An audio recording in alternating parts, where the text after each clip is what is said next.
Boleh ke Apek buat satu siri di mana Apek cerita soal kenapa dan bagaimana Apek mengatur pendidikan anak-anak Apek di luar sistem pendidikan sedia ada?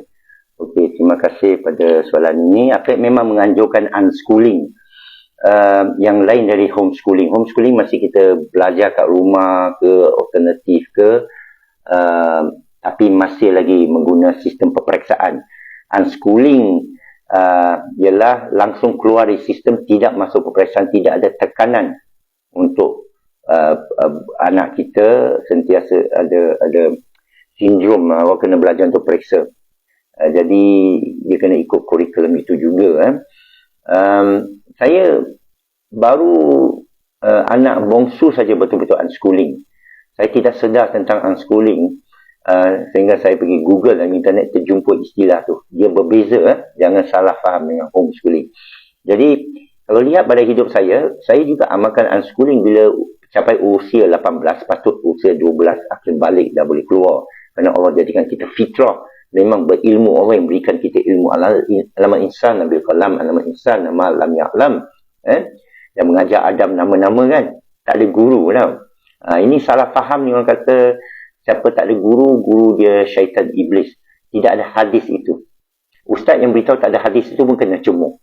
Okey.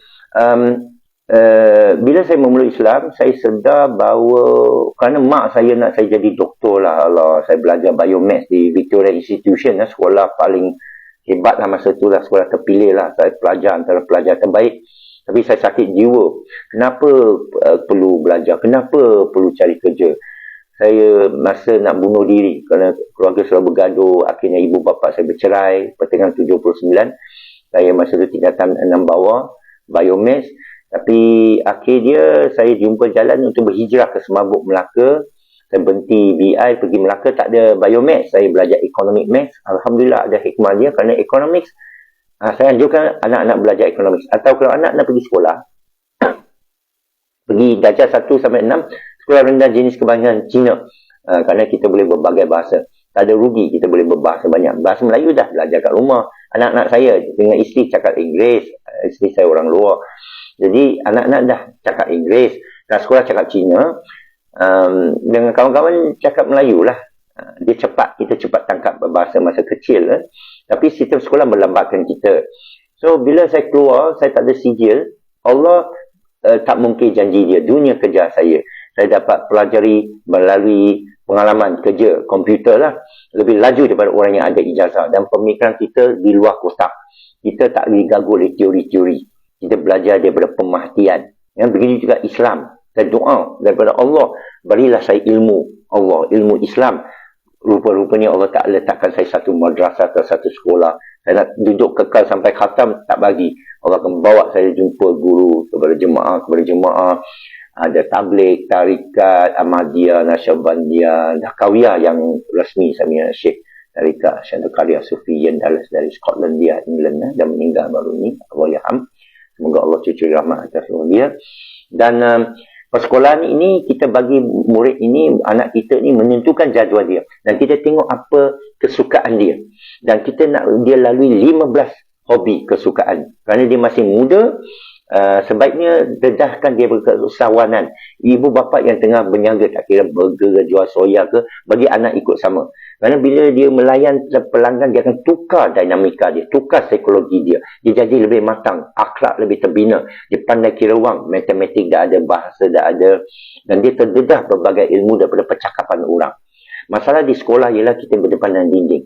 Dan seorang dewasa kena kongsi 40, 30, 50 murid. Tapi bila anak kita keluar ke dunia, masa kecil lagi, dia akan one to one, ramai akan beri dia perhatian. Jadi saya bawa anak saya keluar, orang beri perhatian oleh dia masa dia umur 15. Saya bawa anak saya keluar, saya suruh dia fill PMR. Umur 15 tahun boleh tengok dalam Facebook saya, Educating Nasib. Ada satu folder. Setiap hari itu saya catat perjalanan dan Allah bagi rezeki. Ini amat penting. Doa sebelum lakukan untuk anak unschooling, dan Allah janji bagi rezeki. Kamu akan saksikan sendiri, bukan dari saya, daripada Allah sendiri. Beri rezeki bila ada anak, ramaikan anak, bawa dia keluar, berniaga.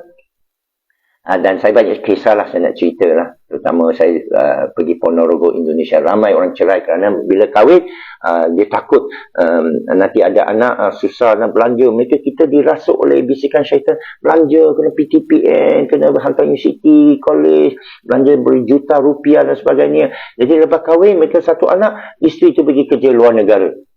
Luar negara kat Taiwan berbelas tahun sehingga 2/3 daripada warga di Ponorogo itu bercerai. Saya duduk rumah tu, saya tengok anak dia seorang aja, Ayu, umur 17. Saya kata mana, kenapa tak ramai anak rezekikan anak dia macam nak menangis, dia kata. Saya kata itulah, kalau isteri kamu tak pergi kerja kat Taiwan sebagai jururawat, hanya balik setahun sekali, hanya seminggu. Dan tak boleh beranak lagi kan. Tak mau, tak kesempatan. Jadi katakan isteri awak tak pergi, awak bersama isteri, tak ada sakit batin, tak ada tekanan jiwa. Lepas itu dah katakan 15 anak, kalau tak ada 15 anak, 10 anak lah. Ada orang ramai anak kan. Saya kira lah, saya pergi Ponorogo, saya pergi kira satu kedai, berapa peruntungan ni, 1,5 juta rupiah jual ini, jual kedai runcit, bagi basikal, tolong orang buat rumah. Jadi kalau anak tu dah besar, kamu berikhtiar, tak payah hantar sekolah. Indonesia dan juga di Malaysia dan mana juga dunia. Di Eropah mereka juga buat unschooling, boleh Google, popular di Eropah. Jadi kalau kira semua 10 anak dah 15 juta rupiah. Sama juga isteri kamu kerja tu. Lagi banyak anak isteri kamu kerja. Jadi itulah rezeki ramai anak. Tawakal kepada Allah. Kita hidup dan mati semua tangan Allah, kita tak minta dilahirkan. Anak kita jadikan Masya Allah. Itu mukjizat, itu satu miracle kita kata daripada Allah. Ya, dan Allah dah janjikan, kita ada Quran yang janjikan kami yang bagi dia rezeki dan kamu yang jaga dia. Jadi banyak itu yang saya rasa pelik lah. Kita kata ikut Quran wa sunnah, ikut Quran sunnah. Quran pun tak ikut. Ya? Lepas tu kita kata susah. Macam mana aku nak keluar sistem? Keluarkan anak dari sekolah. Tawakal kepada Allah. Masih tak percaya, jumpa saya. Tapi masalahnya bila saya nasihati mereka, saya kata anak kau genius ni. Dan kadang saya sanggup ajak anak tu, dia tak sanggup bagi anak dia. Dan kadang-kadang dia bagi masa cuti sekolah dia, tak boleh. Dia kena jadi khadam 2 bulan ke 3 bulan. Tapi tak perlu. Dia banyak mentor, dia kerja kat kedai, runcit pakcik dia tolong makcik dia ni jadi konsultan, ikut bawa beg ke apa ke, dia akan belajar banyak perkara.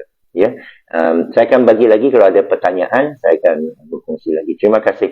Ini antara favorite subjek saya, pendidikan unschooling, diet keto, berpuasa, makan tinggi lemak, rendah karbohidrat untuk kuruskan dan sihatkan badan, tinggikan imuniti, jalan berkaki ayam, berjemur, vitamin D, berbasikal, bersenam.